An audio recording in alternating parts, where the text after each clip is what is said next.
taken by Benning. Darnell Nurse left it in the corner, gets up center. Perry scores! Corey Perry! Ilya able to shake away from Solani. It's given away to Solani around in front. Score! Teemu Solani with the steal. And the fans want one. Score! On the floor! On the board! Paul Kariya!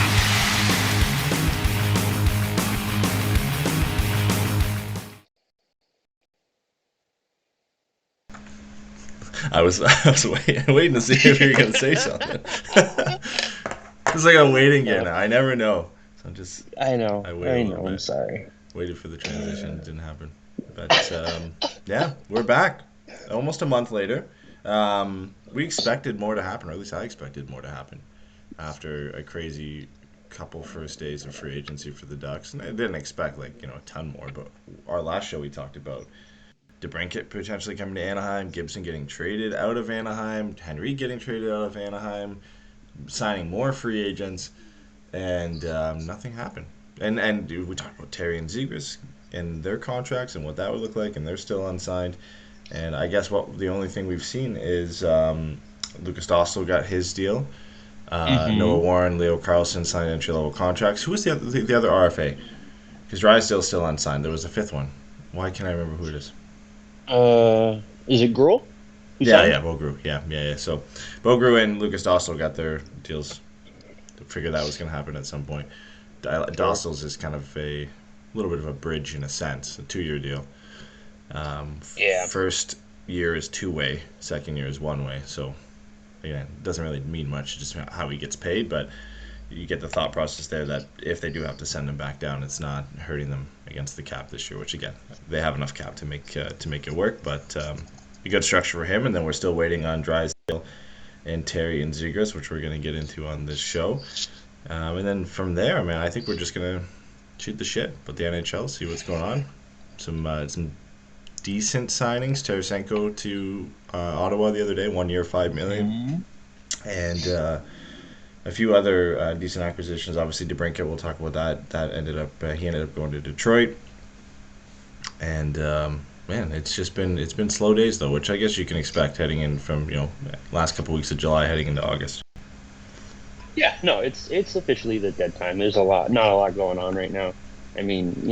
BR is tweeting out, what do we think of AI-generated NHL logos, and people are ranking the most overrated players in the NHL, and it's just all crap. I did a roster game for no real reason. We're just goofing off, man. It's kind of, we're all supposed to go see our families, but whatever. It's overrated. Yeah, and me and Brett have just been spending our mornings doing Puckdoku for the last month.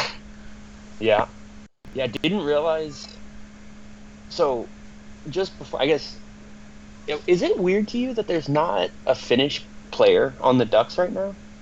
Because I was thinking about that a week ago or something like that. But there was one of Finnish, one of the sections was Finnish players, and I was thinking about it. There hasn't been a Finnish player on the Ducks in a while, and is it Vatanen who did the last one? I think Vatanen was, or maybe Hakanpää. Hakanpää Might have been the last one, but that was good couple years ago. Bummer. Yeah. There were Finns on this team for a long time. Well, it was one of the categories a couple days ago was Swedish players, and the Hurricanes were there, and they have every Finn possible right now. They've got 4 or 5 on the team, and I was trying to think of Swedish players to play for the Hurricanes. I couldn't think of it. It's been a while. Yeah, again, because Teravainen is Finnish, right? Yeah, Teravainen, Aho. Now I can't remember the rest of the guys, of course, but Kakaniemi probably. Yeah, Kakaniemi. Yeah. So yeah. There's a good bunch of them, but we're gonna do today's on the show. Some riveting content there, just to to extend the show a little bit. It's a lot of fun. We've been having fun with the last couple of days, and I think it's one of those things that's kind of blown up on Hockey X now, not Hockey Twitter. Yeah, Hockey X. Hockey X. It sounds so stupid when you say Hockey X. Yeah, you got a bit of fun Hockey with X that. sounds like a fake league in a movie. Yeah, they got me with that because I was looking through apps and what apps are running in the background on my phone, just conveniently when they switched it over, right when they switched it over, because I was looking like at the time it was like the last hour of activity because my phone was like on fire, didn't drain a lot of battery. So I was going and looking at it, and it was like, okay, using Twitter, and then X is running in the background all of a sudden. So I was like, what the hell is this? I deleted it. And then I wasn't getting, or I was talking to you at the time, I wasn't getting any notifications or messages, so I tried to go back and load Twitter, and it didn't exist. And I realized that they switched it over. They switched it out. And the sad thing is, like, I had like passively heard about it. I don't know, like on TikTok or something, how Elon Musk was trying to change it to X. But Zuckerberg like owned the rights to the letter X or something, and naming rights or something through Meta. I don't know. So that's how I'd heard about it, but I never looked into it. I just figured it wasn't gonna happen, or it was just another stupid thing between Zuckerberg and Musk to build up this eventual UFC fight that they're supposed to have. Yeah, that's it. So that's right. I didn't think about it, and then completely slipped my mind, and I looked like a boomer when when all that I love happened. it, man. So good. It's great. Is there like a less potential exciting fight than those two? Because like I'm trying to think of like two people I would be that like in theory you would be more excited to see fight, but in actuality you know it would be absolutely nothing. Yeah, I don't know. Apparently, like everything I've seen on these guys is they're like randomly, and it's like hyped up. It's hyped up. They're not even randomly good fighters. They're just like not overweight guys.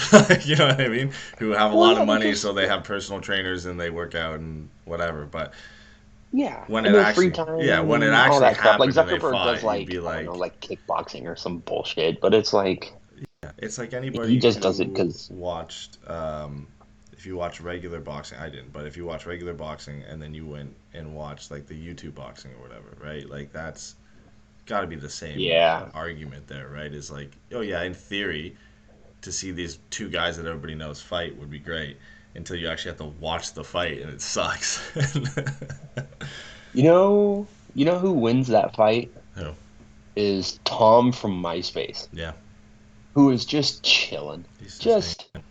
Just sold MySpace, made a ton of fucking money, and has completely fallen off the face of the earth. Like one of the very few people to be rich correctly. Just disappear. Yep.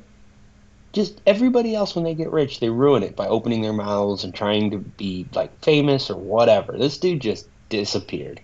What if it just turned into like a Royal Rumble WWE match and like Bill Gates comes out and just all the tech guys start coming out. Steve Jobs just appears. He's been hiding, waiting for this fight this entire time. Oh my god, that's right. You get Steve It's like Ballmer. the Undertaker return. Steve Exactly. Jobs. Oh my god. He never really died. He was waiting for this moment to come back. So. Oh my god, dude, that would be so. See, this is why we need to bring back Celebrity Deathmatch. That show rocked. That's the only place where a Zuckerberg Musk fight would be interesting. Yeah.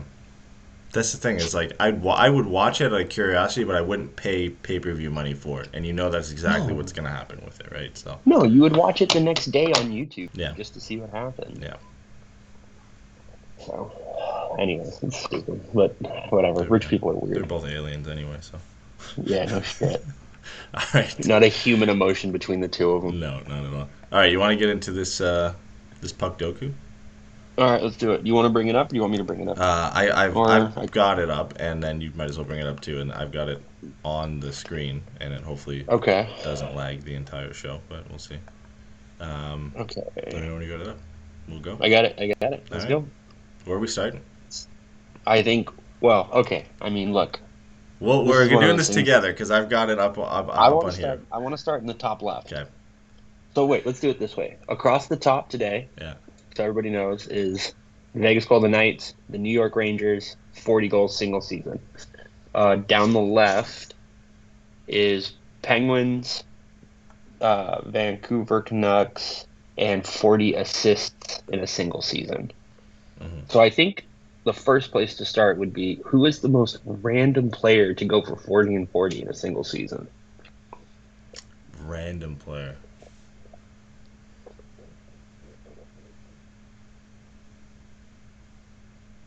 Like, who? Do you think there'd be like a lot of Tage Thompson guesses? Because it just happened, probably. Yeah. Yes, I do. Let's see. Who? Like the obvious ones come to mind of guys who hit 40 and then had like 100 points, right? Like that's the problem. Right. You got to think of like a guy who. Like Perry hit like 90 points, I think, in his Hart season. Yeah, but he had 50 goals, so I'd be worried Right. that he was like 39 assists or something. I don't think it was that bad though.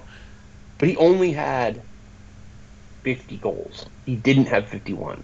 Yeah. So he hit 90 points, but I don't want to look it up. So, okay. We could go with Do him. you have one you want to jump to?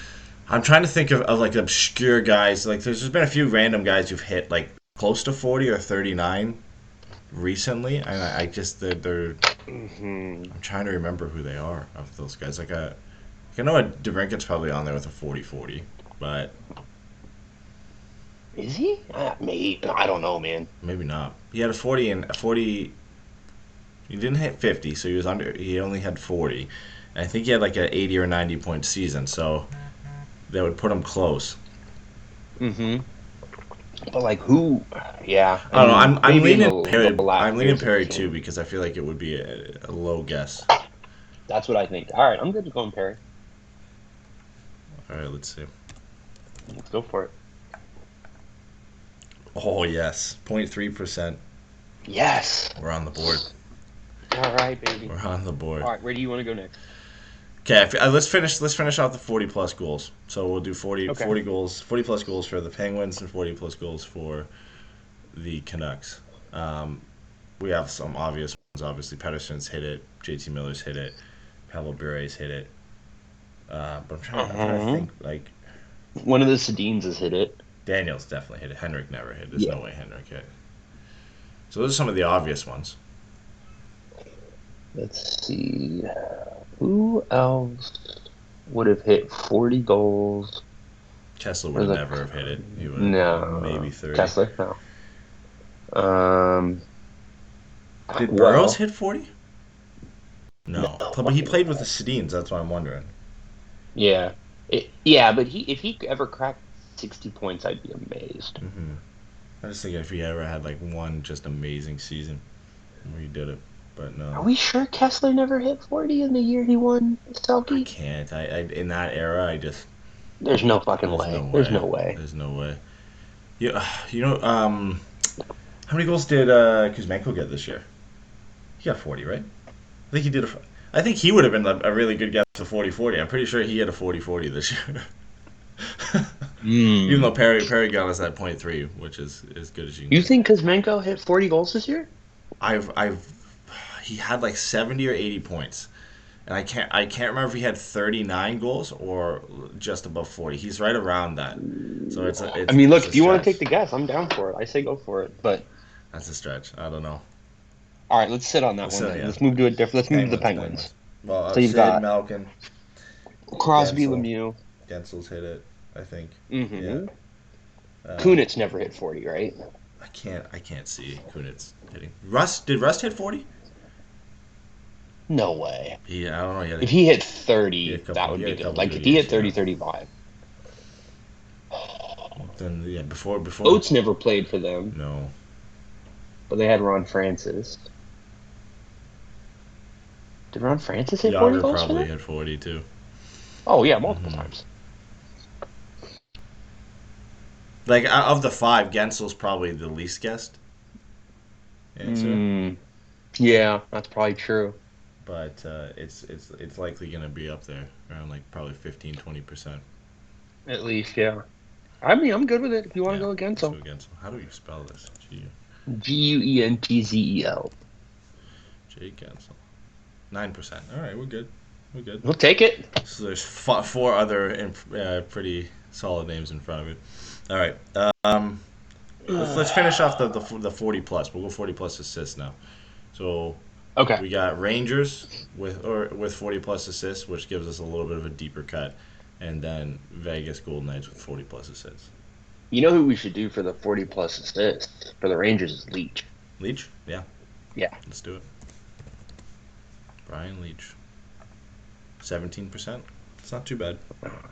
That's higher than I would have expected. Yeah. Some people are thinking way back. I mean, you would have thought like Mess would have been there. Panarin, Zibanejad probably. Zibanejad, yeah.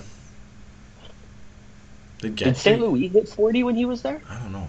He had a couple of good years. Gabrick, probably not on the assist side of things when he was there. And then 40-plus assists For Vegas. Did Carlson have 40 in the 40-goal season, or no? Marchessault might have had 40 assists. Man, Marchessault might have. I don't know if Eichel did. I feel like this list is like there's like maybe 3 or 4 guys. You're looking at maybe. Did Shea Theodore have 40 assists? You think? I'll bet you Shea Theodore's hit. I don't know, man. I feel like that's a tight one. Because then you'd be thinking he had a close to a 50-point season, if not over. Did he do that? I think he did, didn't he? Like, because he was getting serious Norris votes one year, or at least Norris consideration. No other defenseman for Vegas would have done it though, because I don't think Pietrangelo did it. So, if there was anybody who did it, it would have been Theodore. And then for forwards, it's Stone, maybe Eichel, maybe Marchessault, Carlson. That's it, right? Maybe like Riley Smith, maybe. So, but I don't think Riley Smith has hit. I'm saying either Marchessault or Theodore. I say Marchessault. That feels more likely to me. Probably safer. Jonathan Marchessault, 35%. Okay. I want to do a quick check on Shea Theodore now. Wait a minute. No. Here, let me put it in on mine. Put it in yours, yeah. See if we escape one there. Incorrect. Ooh. How close was he? I wonder how close he was. Let me look it up real quick. He had to be in the 30s. Hockey reference. Theo. Okay, Theo. Oh, wow. Yeah, 38. The 21-22 season, he had 52 points, 38 assists. We lucked out there for sure. So Chandler Stevenson would have been a good one. Here's a fun thing. Hockey Reference also has hockey now for their Immaculate Grid. So we can do both. Nice. So Stone would have been a good answer. Pietrangelo did hit 40 assists this year. Chandler Stevenson did twice. I wasn't even thinking of Chandler Stevenson, to be honest with you. Mark Stone did. David Perron. Didn't think about that one. Marchessault did once. Riley Smith got 38. None for Carlson, though. So it was Marchessault, Stone, Pietrangelo, Perron, pretty much. That was it. No Eichel either, so... Eichel only had one more point than Zegras did this year. Yeah, and he's, which is insane. About a 30-30 type season, 35-35 season. Yeah. All right, what's next, champ? All right, we're into the 2-team ones now. So let's start with the Vegas ones, because there's less players to go through here. So we got... You know where I want to go for Vegas, Pittsburgh. Wait, no. Who? It's my guy, Riva. Oh, Reeves? I forgot he played for Pittsburgh. Everybody forgets about him because they hate him, but I love him. He's perfect. Ryan Reeves, 7%. That sounds right. 7% of people remembered him. Okay, and then Vancouver, and who did they get from Vancouver in the draft? I'm trying to remember. I think theirs was one of the no-name guys. That's not where they got Derek Englund from, is it? I don't think so. No, they would have gotten him from Calgary, probably? Yeah, I think so. Oof. Wasn't any of the goalies. No. I'm trying to think, like, early days Golden Knights. Like... Stoner never played... Did you know Stoner never played a game for Vegas? Stoner never did? Never played a single game for Vegas. He got taken in the expansion draft, and his career was over. I thought, was he not injury prone or something at the time too? I don't remember. I thought he played that first season for them, but he never played a single game. I think the guy who came from Vancouver must have been like a complete no name or something, man. Like there was a fair amount of those guys, so we're having to try and think of like guys who who are playing for them now. This is riveting. Yeah, I know. Yeah, when we get the hard ones, it's great, right? Yeah. Okay. So wait a minute. Here we go. Got. Trying to write it down here. Who would have played for fucking Vancouver? There can't be many. It's got. You know what? I'm gonna cheat and I'm gonna put Derek Englund in here. You're gonna put Derek Englund? Incorrect. So that's fine. We were right that it wasn't him. Okay. Well, there's our freebie. The thing is, like, the team hasn't changed too much. So, like, whoever it is, it's got to be some. Well, what's crazy is they only had a couple of guys from the original team on this year's team. Yeah. Like, I'm thinking of the goalies, Leonard, Thompson, Fleury, none of those guys. Trying to see if he had, like, kind of like a random goalie. We talked about Carlson, Marshall, Theodore, Stone, Pacioretty, Eichel. None of those guys played. Nick Waugh wasn't. Who was on that fucking defense that first year? It was England, England, Kings. A lot of them are drafted. We might have to come back to this one, I think.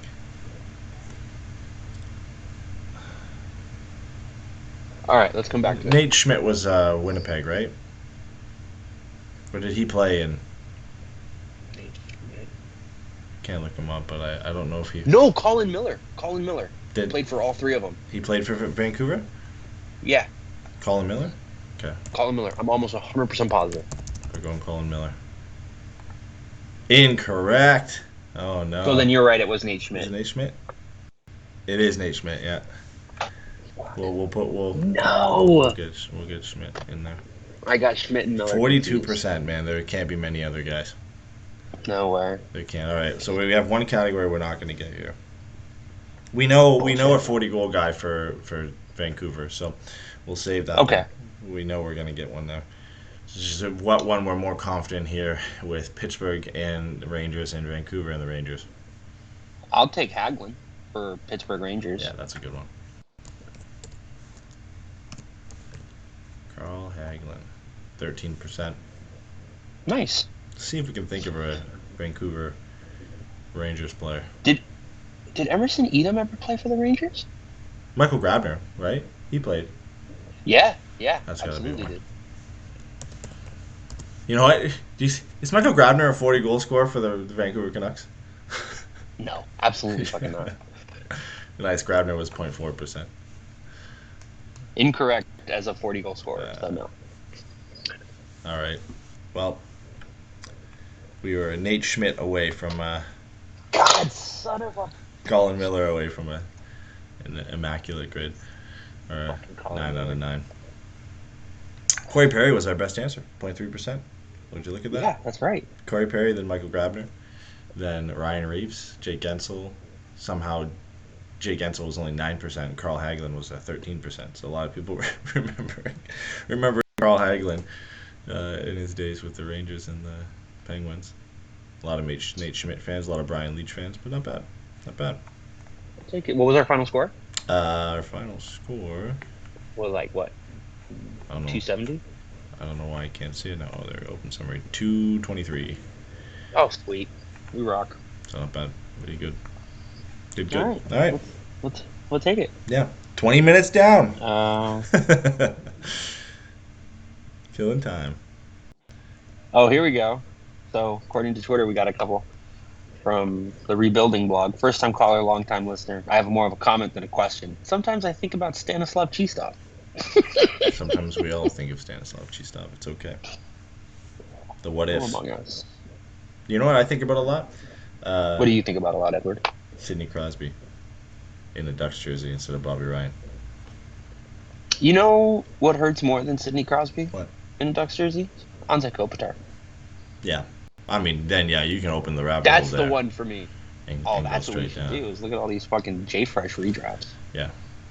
You sure you want to? What do you expect from Noah Warren this season, and what is his prospect upside? Same question, but also with Jack Perbix, please, from Brian Lind. Jack Perbix, my God.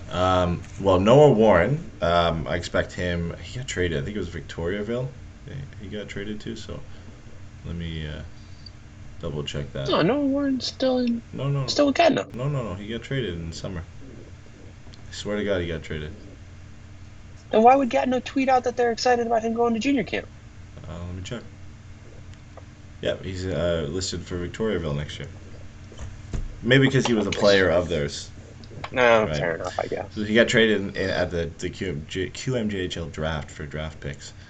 So he's going to play for Victoriaville, and I imagine that's where he goes back this year. So I can't see him making the team with all the other players who are going to be in San Diego. When you look at Minchikov will be there, Zellweger will be there, Leno will be back in juniors. But a lot of options that the Ducks can go with in front of him. Hellison, obviously, Lacombe will all be there. So he'll be back in junior, which I think is the best spot for him. He needs some more refining for the rest of his game. Defensively, obviously, the size is there, and defensively he is good, and he's a good skater. But he just needs a bit more time. He's a project. It's going to take longer. And Jack Perbix, I think he's past his signing period anyway at this point with the Ducks. I'm sure they still own his rights, but he just, for me, is not a guy that I think is going to make it to the NHL level. When we were covering their team, it was more about Blake McLaughlin and Jackson Lacombe than anything. Jack Perbix was kind of the fourth line energy forward, and he's left U of Minnesota now, and he's gone to Western Michigan, where I think he played a bit more of an elevated role this year. The point total showed that, but even then, 19 points in 39 games, 6 goals. He's 22, will be 23 by the start of the season. Maybe the Ducks sign him as an AHL forward. At that point, I can't see anything beyond that for the rest of his career, whether it be... Yeah, I think that's kind of what it is. He's certainly someone who could bounce around the AHL and earn himself a call-up with injuries and, hard work as like a fourth liner, but I don't know that there's too much more upside than that. No. Friend of the show, we had a great interview with him and Blake McLaughlin back when they got drafted, and that one was a lot of fun. So if you want to know a bit more about them, you can dive back into that interview. But beyond that, I don't foresee. Yeah, if he's Sam Carrick, he's going to be an incredibly happy guy. Yeah, if he great for him.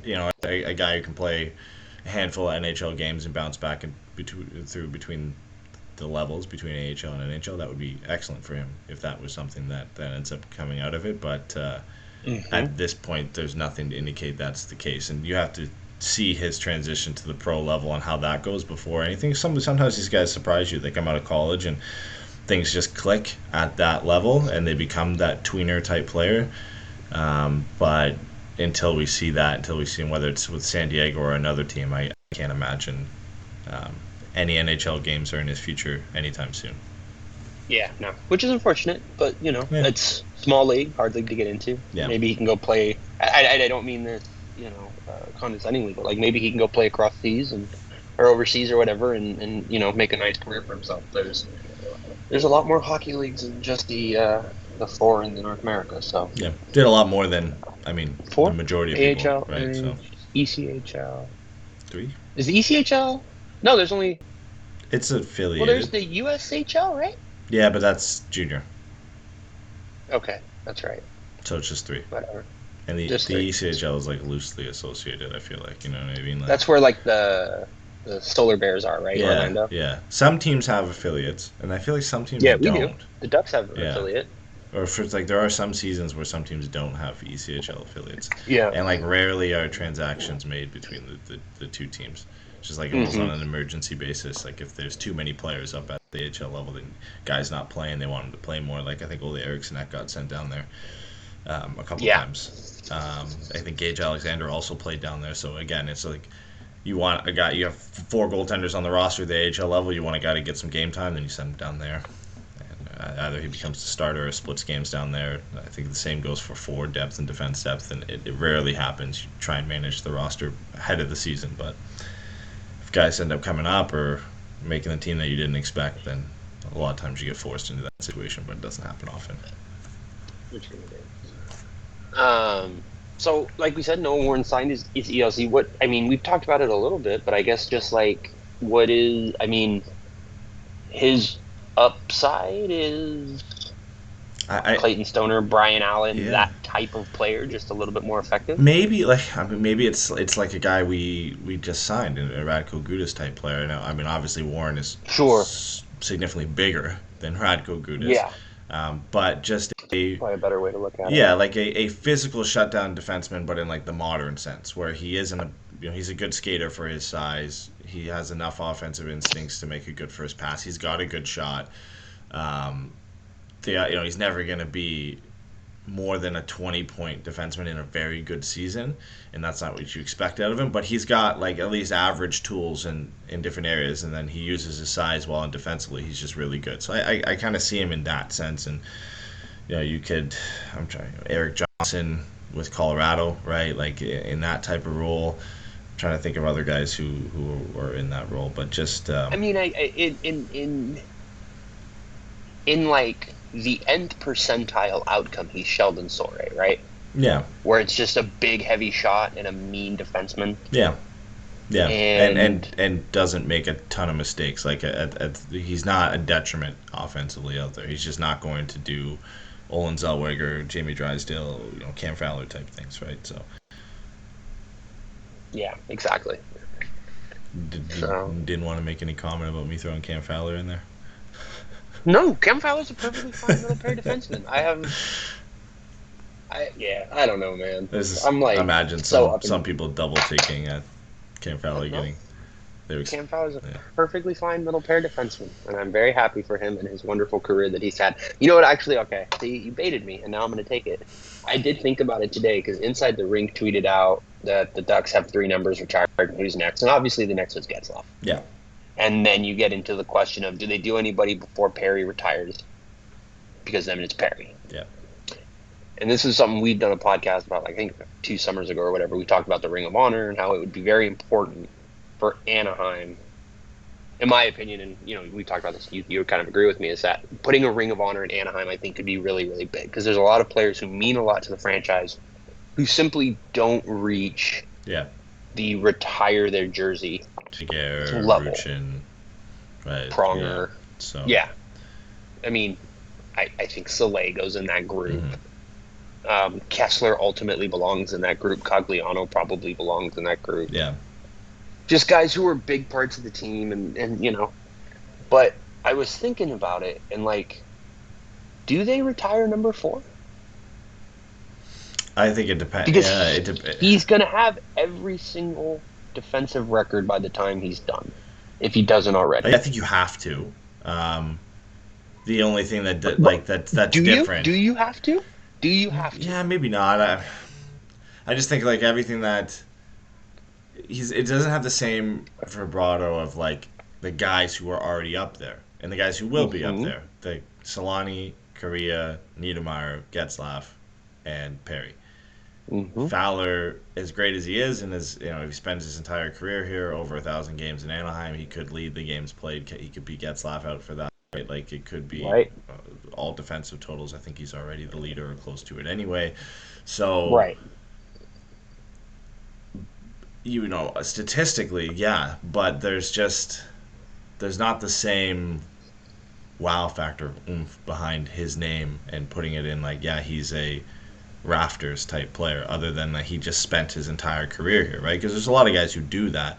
He's a good player, they spend their entire career with a team, so statistically they have the numbers to say they should, they lead a lot of categories, they're either number 1 or number 2 in a lot of those, but is he rafters quality? I think Cam Fowler, you put a debate up there, and it all depends on how you view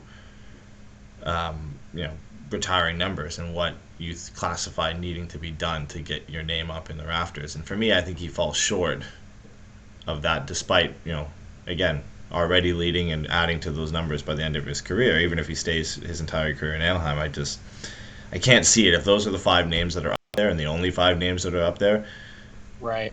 Again, unless he becomes the next captain, the Ducks win a Stanley Cup and whatever, then like you add a little bit more to that resume before he retires, then maybe.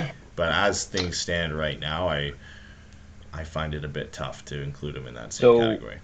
He is 4th right now in games played at 893, which is over 200 clear of 5th place, who is Silverberg. He doesn't make the top 10 in goals, but he is 5th in assists by almost 50 over Ruchin. He's 6th in points by about 80 points. And let's see, goals created, he's 6th, but that's not a real stat. Let's see where he's in plus minus. Doesn't show up in plus minus, doesn't show up in penalty minutes, doesn't show up in power play. In even strength goals, he's tied for 7th in power play goals with Bobby Ryan. And he's 8th in game winning goals. You would assume in all the categories he's close. It's a legitimately interesting. Yeah, he's right in the. I mean, he'll be top 5 in if not already in all of those by the end of his career if he stays even a couple more seasons in Anaheim, right? So he's at so he's got 91 goals right now, and Cogliano has 102 for 10th, which means by the end of assuming he plays out the rest of his contract in Anaheim, he will move into the top 10 in goals. Adam Henrique is already 9th, which is not great. That's wild. Ricard Raquel is 5th in goals all time for Anaheim. Jesus Lord. It's something, again, I mean, the fact that Fowler is in the top 10 as a defenseman, it shows the longevity he's had here. Yeah, it becomes, it's an argument right now. If everything stays the same. It's an interesting conversation. And it's a very interesting conversation. I mean, because again, like I don't think you can separate the fact that he played right out of the draft, right? He came in at 18 years old. He played right away. He's been a staple on the blue line for 13 years now. Like, he is, regardless of your feelings on retiring, he is a club legend, right? Like, in some sense, right? Yeah. He is a very important part of this club's history and that kind of stuff.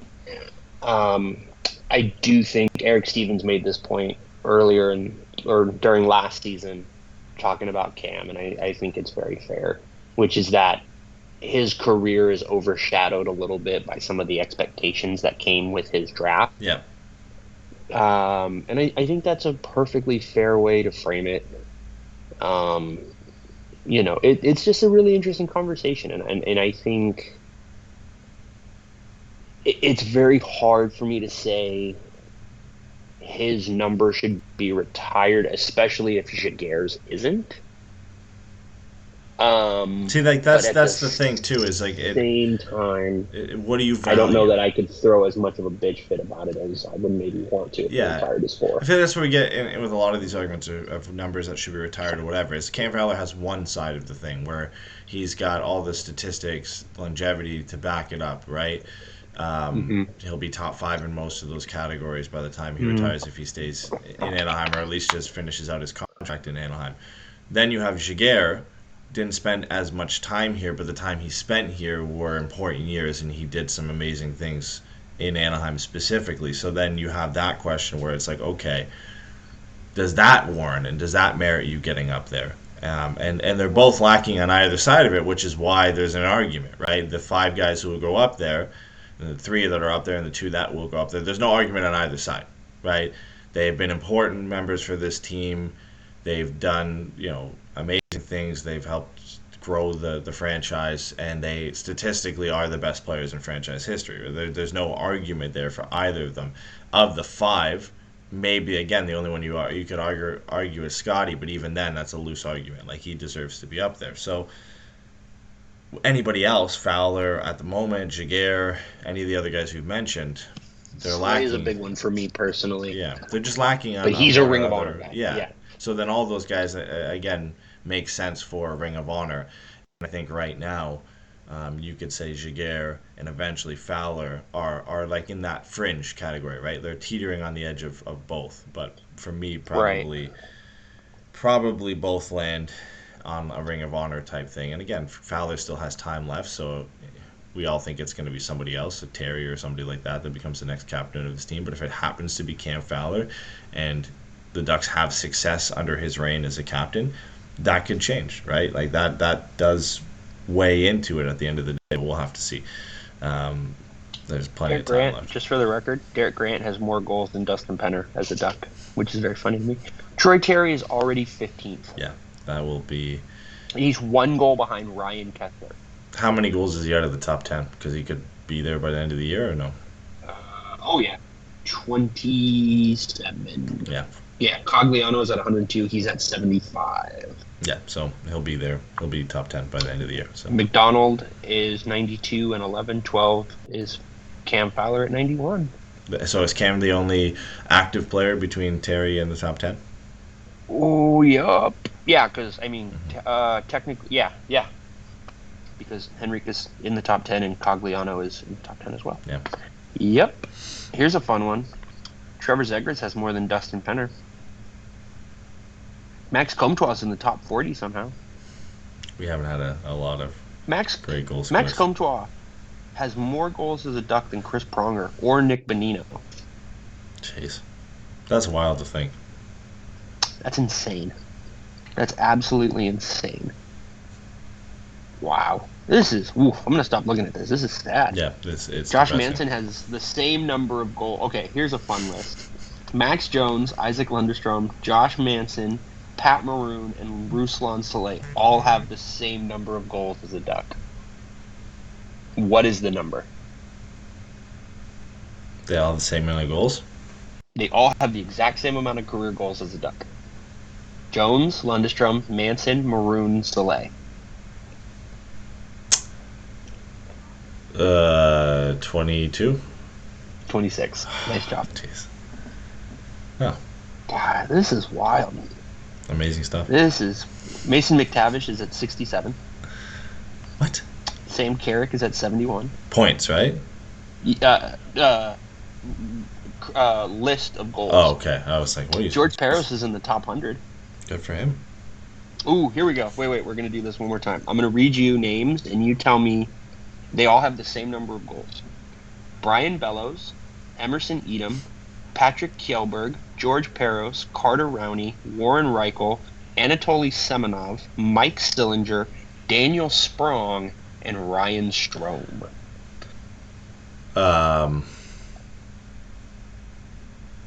All of those players have the same amount of goals as a Duck. Didn't hit 20 last year, I don't think. So, 17? 15. Jeez. Wow. What the... Man, this is wild. Brandon McMillan scored 11 goals as a Duck. Good for him. I didn't realize he had that many. Good for him, man. Love to see Do you even it. remember him? Yeah. He was a first-round pick. Yeah. Did not pan out, though. Did not. We Anywho, all remember anyway. Stanislav Chistov. Not many of us remember Brandon McMillan, unfortunately. Okay, the big news, the big thing we have to discuss. Terry and Zegras still don't have contracts, and I know a lot of people are getting antsy about that. We had a question, I think, at the beginning of July in our Discord. One of our members in there was panicking about the fact that they're not signed yet, and I was like, all right, it's a little bit too early, and I think that we got asked the question that day too. It was, okay, when is it time to start stressing about it? I can't remember exactly what I said, but I think I said if I get to August, then I'll start paying it attention, but I'm not going to stress about it until we're heading out of August and getting into September, and training camp, preseason, everything's coming up, and it's still not signed. So I think we're in that area now. So, I mean, for Terry, we have to pay attention because the arbitration date is set for Wednesday. So we're going to have some sort of resolution on that next week, or at least some updates on that and how that's going. And hopefully it's avoiding arbitration and getting a contract signed. That'd be best for all sides. But we'll see how that one goes. And obviously a lot more time with Zegras, so I expect that one to come a little bit later down the pipeline, with the focus, I'm guessing, solely on Troy Terry right now, just with that arbitration date coming up. Yeah, Eric Stevens just put out an article where he said he basically Paprbeek's refusing to talk about any of it, but all accounts are right now that there's not really any conversation with Zegras, and they are focusing on Troy Terry, which makes sense because the arbitration date, I think you said this is on Wednesday. Mm-hmm. I'll be very curious, because if it reaches arbitration, then we get to find out what everybody's numbers are, and that'll be very interesting. And it's the thing about that is there's an amount of kind of working the ref that goes into asking for the arbitration numbers, knowing it's going to be somewhere in the middle, and then the Ducks can pick if they want 1 year or 2 years. It's interesting. By all accounts, Troy Terry is a big part of this team's future moving forward. And so I don't know that there's really anything to worry about. The question is going to be in what the term Troy Terry is looking for. And with the cap jumping up, or being expected to jump up next year, how does Pat Verbeek want to use the cap going up, right? Because he could, in theory, give him a little bit higher than maybe he's comfortable with the understanding that there's going to be money coming off the books and the cap is going to be going up when there are more guys who need to be signed down the line. How many more years of control do the Ducks have? I think 1, maybe 2. Yeah, so I think that plays a part into it too, is that you don't want to sign him to walk him to UFA. Yeah, to walk him to UFA sooner rather than later. So I'd be interested to see where both parties are at. As much as I don't want it to go to arbitration, it would be interesting. I would love to get the numbers. Yeah, it'd be interesting to see where the player is at and if they're asking for more term or less term on the player side, or if the team wants more term or less term. I've heard a lot of people suggest that his deal should be somewhat similar if it was a long-term deal to Tage Thompson. I think that's fair. This Tage Thompson signed a 7-year, $49 million deal. So what's that, 7 by 7? So. Yeah, I mean, I don't know. Like, to me, I think it's the Cam Fowler deal. Mm-hmm. I don't know that he has. And again, this isn't necessarily like. This is the part about like contracts that I hate, is because it feels like you're knocking players and stuff, but it's part of the hard cap reality is. Yeah. I don't think Troy Terry has enough of a track record at this point to demand a $7 million contract. And I don't think because Buffalo gave Tage Thompson a $7 million contract that they shouldn't have. Like, they also gave Dylan Cousins a $7 million contract, and I don't think he should be a $7 million player, right? Like, I don't think this is the same as Jack Hughes, where it's like they gave him $8 million and then he turned into one of the 10 best forwards in the league or whatever. Like, Jack Hughes is going to get Hart votes for the next several years. I don't think Dylan Cousins is going to. Tage Thompson might. But I don't, it'll be interesting to see. But like, to me, for Troy Terry, it's like 6 by 6.5. That's the deal that I think makes the most sense. It makes him a lot of money. Yeah. It gets him locked up through, what is he, 25 right now? So that takes him to his early 30s. He'll still be able to get another good contract. And he's going to be making, again, he's going to be making good money. It's not going to prevent this team from being competitive down the line. And, it gets you the opportunity to maybe try to get Zegras closer to 7-ish. Yeah. And even then, it's hard to know if you want to do $7 million for Trevor Zegras on term. I was thinking about it the other day, and Braden Point signed a bridge deal, and I don't want to ignore that, because to me, that's closer to what makes sense.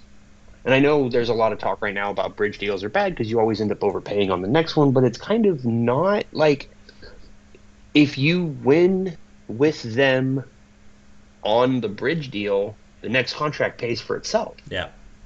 In revenue and all that kind of stuff. So, like, if they can sign him to like Trevor Zegras to like a 4-year, $5 million deal, $5.5, $6 million, something like that. Like, I don't think that's a bad one at all. I don't know that he'll want to do that, but it would still give him plenty of time to make a ton of money and get one last huge contract signed for, 8 years at age like 26 or whatever he'll be. Yeah, I'm sure if you're You know, in a team, that's what you want, and Yeah. less so on the player side is that you want 4 years at less, and then listen. The worst case scenario is he plays out of his mind and earns a better contract, which means he played well, and you just have to account for Right. that now. And it's 3 years of an extra $2 million over what you would have paid him in the longer term. So you can work with that in a sense, right? If you win in those 4 years with him less and having a bit more cap flexibility is the main thing. I don't know if the Ducks are in the position to do that or not. I think Zegras' contract has a little bit more flexibility in that you could see something like that where Troy Terry, it does seem to be kind of set in terms of at least the value, right? It's just, I think the term is the big thing. Is it going to go to arbitration and the Ducks are going to be stuck into a 1 or a 2 year deal, or are they going to settle on something longer? I don't see Terry landing in like a 3, 4, 5 year contract. I think it is like the 6 or 7, or it's a 1 or a 2 year deal. I just can't see it being middle ground there. Like this, like you mentioned, like a 6 by 6.5 or something like that. I can see 3, 4 year deals for him don't make sense because he's walking to UFA at that point. Right. So it doesn't really help the Ducks that much, and it really doesn't help the player as much either to walk into free agency at that period of time. So I mean, I don't know. I obviously we'll have news on the Terry one sooner rather than later. And like we've said a few times now, like again, part of me doesn't want it to go to arbitration because I'd like it to get solved ahead of time and both parties, come to a deal with each other and be happy with it. But I really, really selfishly want to see what each side is thinking and what type of deal that they want, what they think the player's worth. So I always love when those come out and you get a, I think what was one of the ones that came out recently? I can't remember. There's a huge gap. Is the player? Is it Swayman? No, I think Swayman was asking for like 4 or 5 or something. I'm sure that I haven't seen that one. It might have been last year, but the player wanted like 6.5, and the team was coming in at 3 or something like that. I can't remember exactly what one it was, but you see those every now and then. And I don't think we'll see it with this one, but yeah, that's the downside of that is you see like such a massive gap, and you know that those conversations aren't going to be too fun for the player. You got to hear why the team justifies you are worth $3 million less than you think you're worth.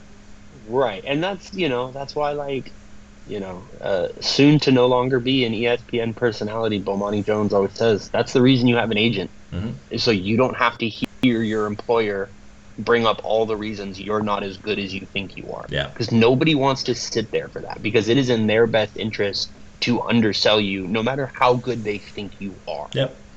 Right? There are very few players in this league who are walk in, put a number on a piece of paper, and everyone goes, yes. Those players just don't exist. You know what I mean? And Anaheim certainly doesn't have any of those players right now. Yeah.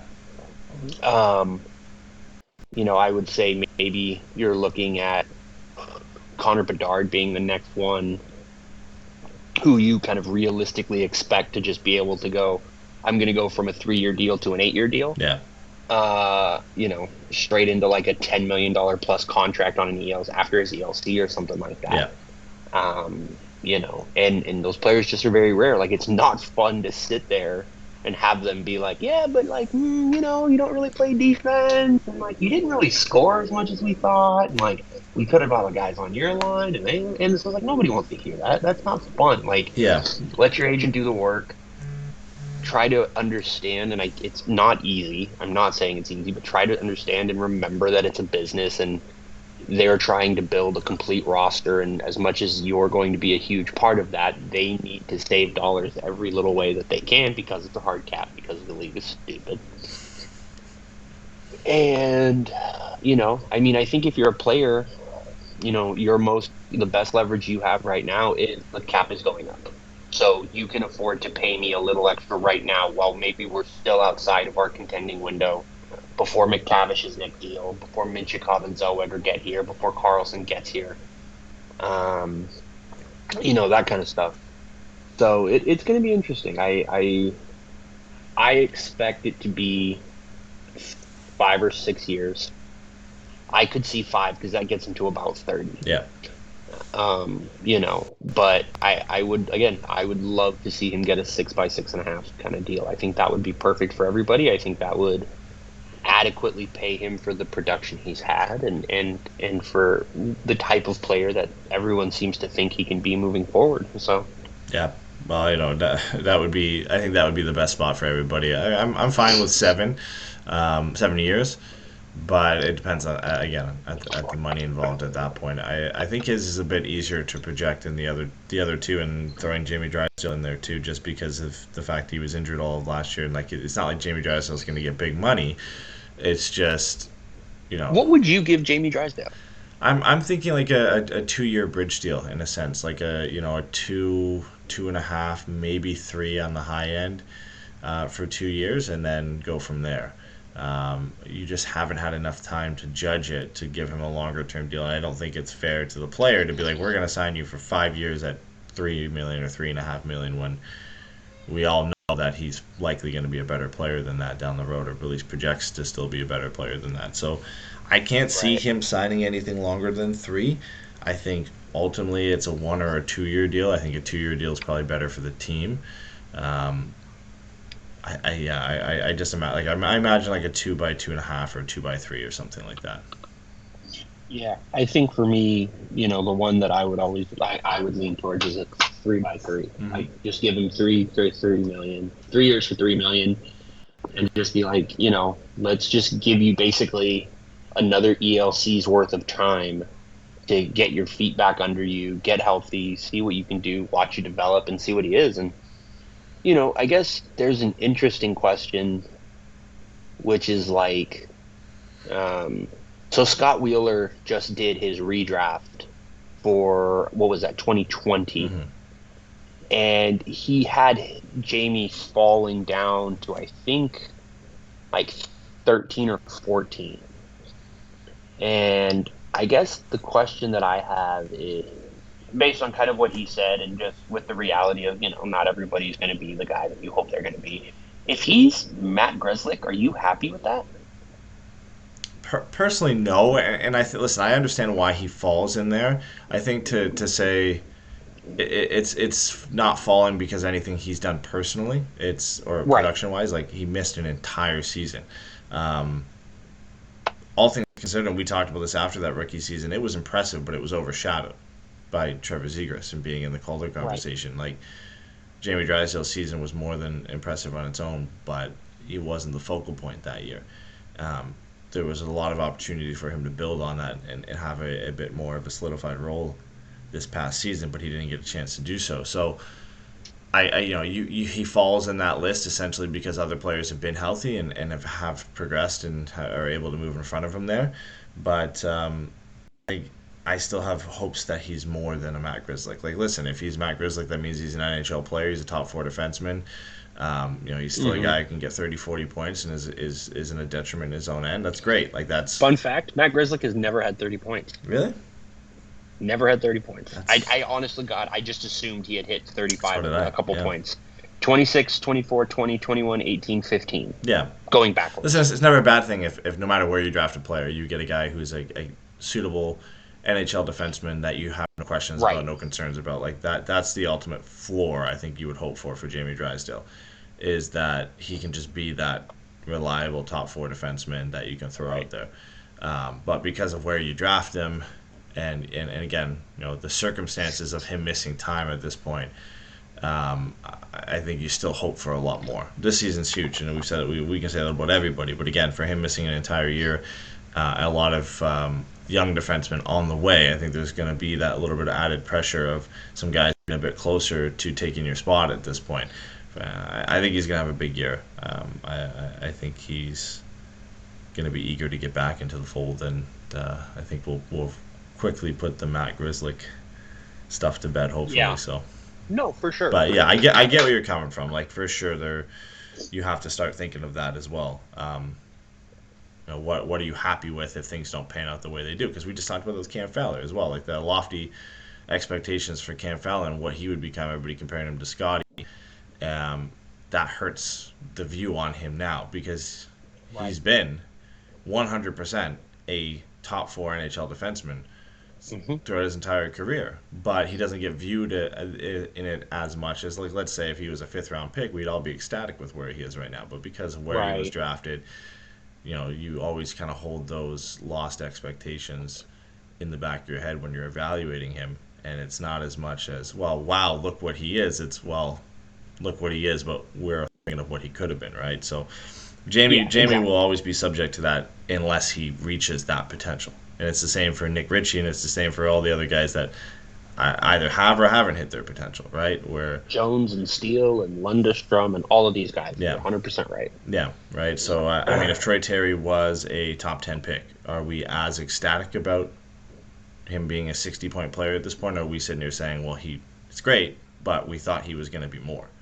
right? Like, that's the dilemma with where you get drafted. Again, like, there are absolutely no concerns with Troy Terry right now because he was a 5th-round pick and he's putting up 60 points, and it doesn't happen almost ever. So you're ecstatic about it. But, again, there's nothing wrong with Max Jones. There's really nothing wrong with Sam Steele either. But the fact that they were first-round picks. Well, let's not get ahead of ourselves. Yeah. But they can play in the NHL, and they've done well where Sam Steele's done well where he's gone to. So it's just if they were later-round picks, you're happy with where their progress is at, where they got to. But it's the fact that they're first-round picks. The same for Isaac Lindstrom. Again, it's the same for every player. So Jamie Drysdale has a big season in store, and one that's kind of, I guess, defined the look and the feel of him as a player because he missed that entire year. So it's a big one in that sense to really show everybody how much progress he's made, and if he's closer to being that top 2 defenseman that some people think he can be, or is he not quite there yet and not at that level? Right, and I think, when you have players get injured when they're young, you can always kind of be like, well, they're still young, so it's not, necessarily a huge thing. Obviously, like, when you get hurt when you're young, it's not the same as getting hurt when you're older. Groundbreaking analysis for me. But I think the thing to look at with him that's maybe the most encouraging in a sense is that it was his shoulder. Yeah. And it wasn't, his knee or his hip or anything like that is going to affect what is, his biggest asset, which is his skating. Because he's a smart player and he's an incredible skater, and those are the 2 things that are going to allow him to be a difference maker. And if he's able to rehab his shoulder and put on strength over this period of time when he would be looking to put it on anyways, then that's great. And so that's the part of it, like you were saying, that's very encouraging and should lead to a lot of optimism for what he can do this year. Yeah. So. No. And there's a lot of, like you said, there's a lot of guys right behind him that are going to be real close, that are going to be guys who are going to be expected to put up offensive numbers and are going to be, looking to push him, even if they don't necessarily play on the right-hand side like he does. Yeah. Zellweger and Mintyukov are coming, man. And those guys are coming. 2 of them might be on the roster at the start of the year, right? So what you miss that full year of development, the guys behind you get a lot closer to taking your spot all of a sudden. So I think that'll be good for him. I think it'll be good for him to have a little bit of pressure there. Radko Gudas is again, not a similar player, but one that's going to be in the lineup, right? So now you've got more competition to keep your place, and if other players are playing well and you're not, then it's not a guarantee that you're going to be, either in the lineup or at least that high in the lineup, especially when they're all the young guys coming up are offensive defensemen. So Drysdale will start power play 1, you would imagine, but if he doesn't play well there, if he's not playing well at all, Zellweger is playing well there, or in the AHL with Mintyukov, how long of a leash do they give him before they give somebody else a chance? So I think it always helps to have some healthy competition there, and I think it's going to do good for not just Drysdale, but again, the young kids that are going to be competing against him, right? Like, they're going to be wanting to try and earn a spot themselves. So, and then Zegras again, the last one here. We've talked about a few times how we'll see something similar to a lot of the players from the draft class, the Cole Caulfields, Jack Hughes, those types of contracts, the longer term ones, the 7-8 year deals for around $7.5-8 million. Do you still think that's where he falls around? Yeah, I do. I think ultimately, but I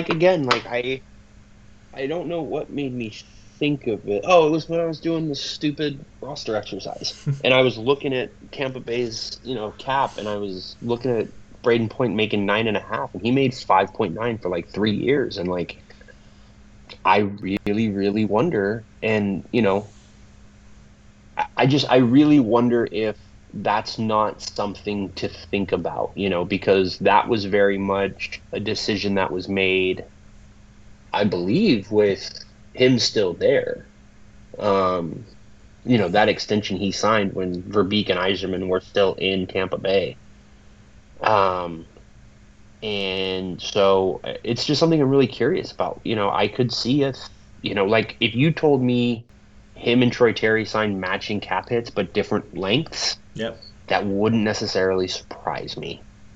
Like if he signed a 3x6.5 and Terry signed a 6x6.5, like I wouldn't have an issue with that. You know what I mean? I think you can make a very strong argument for both of them kind of having that kind of dual cap hit match the fact that they've been the big play drivers for this team and what they've meant to this team and what they're going to be asked to do for this team. But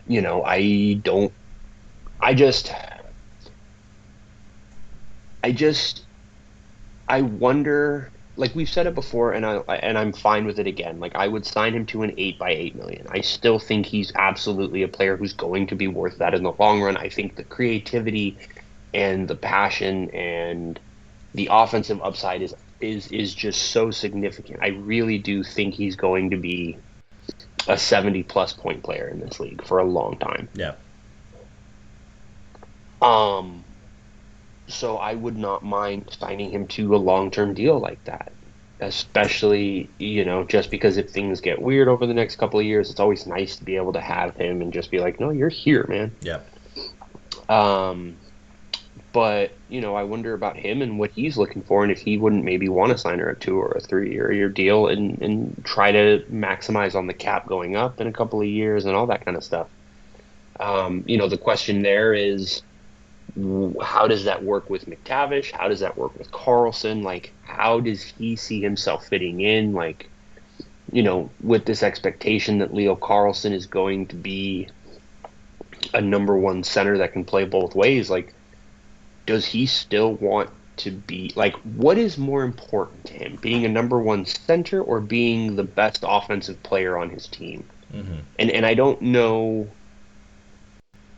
how to answer that for him, obviously, but like, I really wouldn't have a problem with him being an $8 million first line left wing. Like, I just think he's worth it. I think he's such a phenomenal player, and his ability to affect the game in the offensive end is just so special. Like, but I don't know if he wants that, right? Maybe he does want to stay down the center and he does think that's what's best for him. And like, obviously that's where the coach and the GM got to talk to him and that kind of stuff.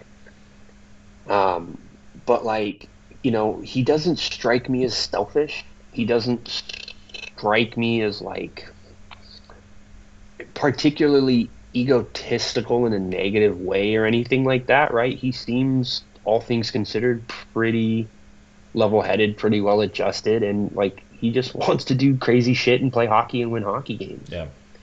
So again, like, I would sign him to an 8x8. I think if I could, I would drop that somewhere into the 7s.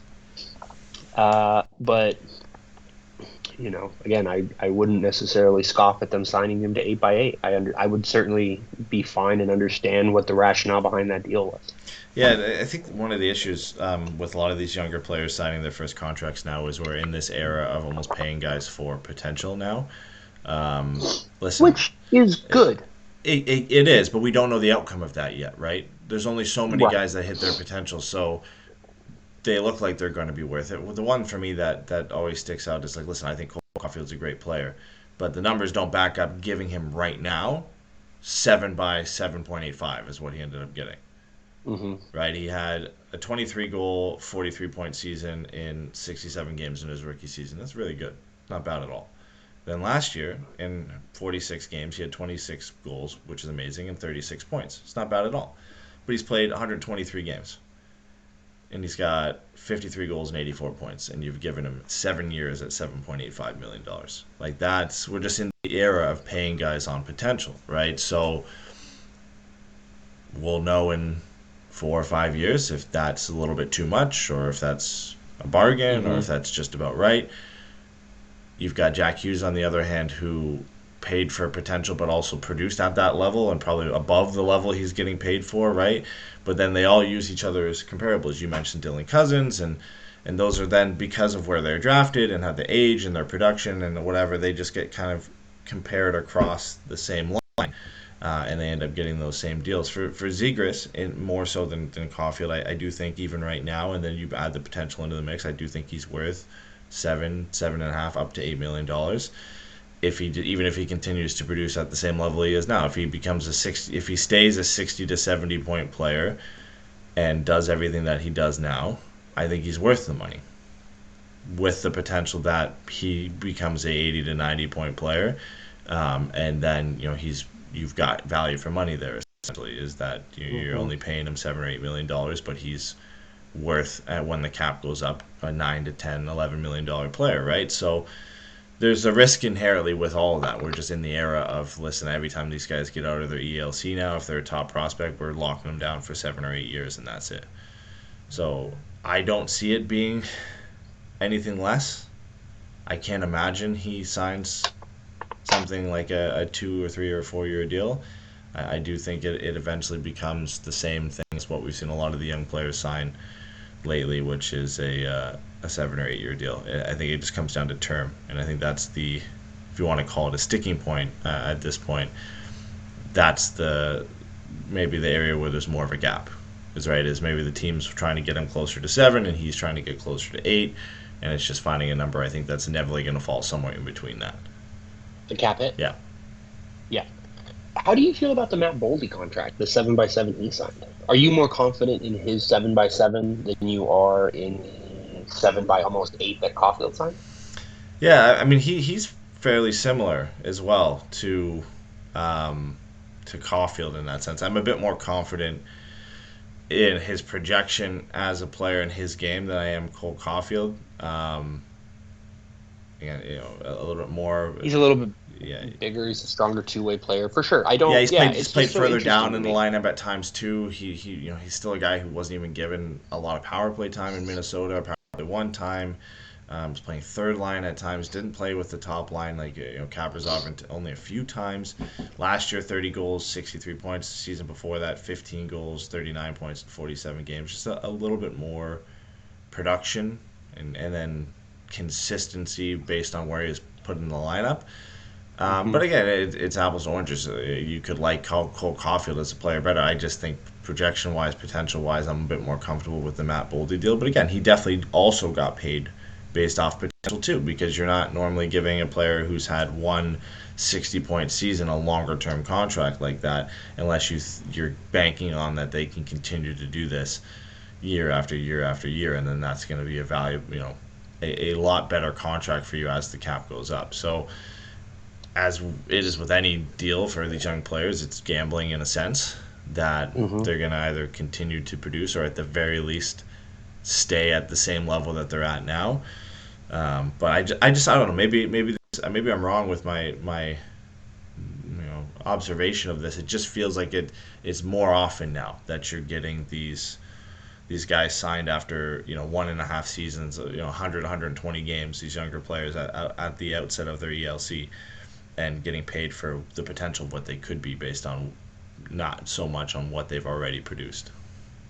Yeah, and it's interesting to me. Like, I think we've talked about this, and this is something I've been thinking about for a long time, because the way that you see contracts work in other sports, and the way that the NHL views your prime and stuff like that, and when your actual production prime is, and again, there's a really interesting conversation I think to be had about, is your prime defined by your production, or is your prime defined by your play?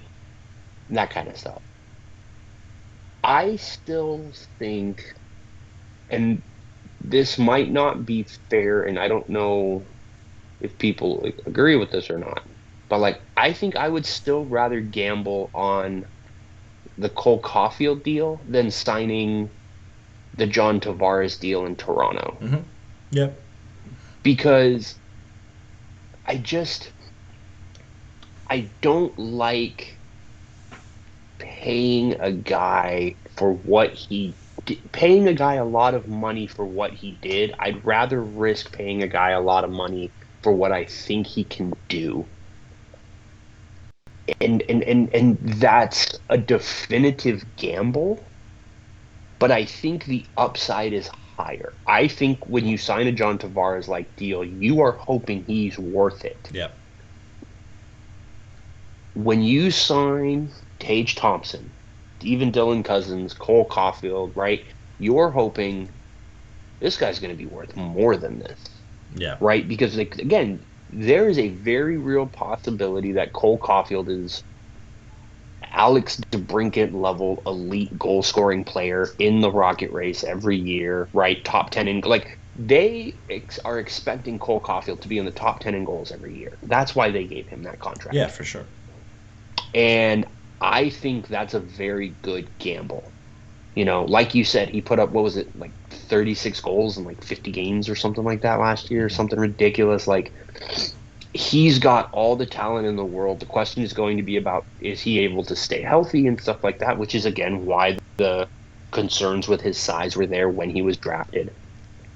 And it's going to be very interesting to see, but I think, you know, how many years has John Tavares actually been worth his $11 million of that deal? 2? Maybe, yeah.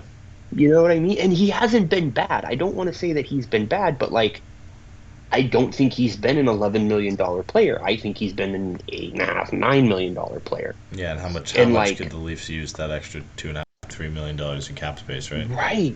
Yeah, especially over, you know, Nylander's coming up, and Matthews is coming up, like, you know, and then you've got the Morgan Riley deal that they signed and all this other stuff, and now there's, like, the Matt Murray stuff, and then they might have to buy out TJ Brody and, like, all this other shit. Like, $2.5 million, like, that's the difference. Like, maybe that allows them to keep Rasmus Sandin, and maybe they're not looking for, you know, a depth defenseman like that or something like that, right? Like, you know, that's why you're having to go out and sign Mark Giordano to a sub-$1 million contract, is because you're just like, we need somebody who we can trust to play and whatever. But, like, I just think it removes more options than it opens up and it creates more questions than it answers by giving these guys that kind of money. And I don't, you know, there has to be a world where he makes, again, like, if he makes $9 million, it's a completely different situation for them. Yeah. So it's a very weird and interesting thing. And again, I will say it for forever. It comes back to the hard cap. And I am never going to begrudge a player taking these teams for all the money that they can. Sign the biggest contracts you can. Get as much guaranteed money as you can. Like 100%. And, you know, go for it. Like, I'm not mad at the players for signing these deals. I just think the problem is it really hurts guys farther down the lineup, and it hurts these teams' ability to remain competitive over an extended period of time when they have to start moving guys out because they can't afford to keep everybody. So, you know, I just think, you know, again, I guess my point here is just kind of like, you're right that we are seeing teams pay more for potential and take that gamble, but I also think that's the right way to approach it. Yep.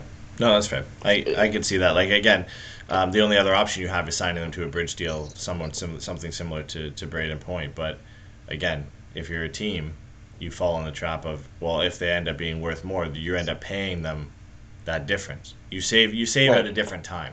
You save right in the short run rather than in the long run. So right, and the other thing to say, and I'm sure people have been yelling at me about this, like, while they're listening, but, like, the other thing to say is the reason you can sign Braden Point to the bridge deal and know you can do it on the other end is because you have guys ahead of him in the lineup already. You have Kucherov, You have Hedman, you have Vasilevsky, you have, Stamkos. Like, you've got guys in the lineup already filling out those top positions on those big contracts that are making money. Yeah.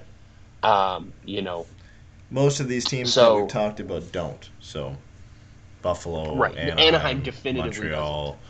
Right. New Jersey, they didn't really have anybody making, or a lot of people making significant money in front of them that were better than them. Like, you look at Jack Hughes, he was the best player offensively on that team last year. He's going to get paid. Even so, New Jersey still got a pretty good deal on what they eventually signed him for. The same Caulfield, again, nobody really above him getting paid. Nobody really above Cousins getting paid, or Tage Thompson getting paid, right? So it's different scenarios then, for sure. Right. So, yeah, for sure. All right. Well, before we wrap, what are your predictions on what do you think these three guys sign at?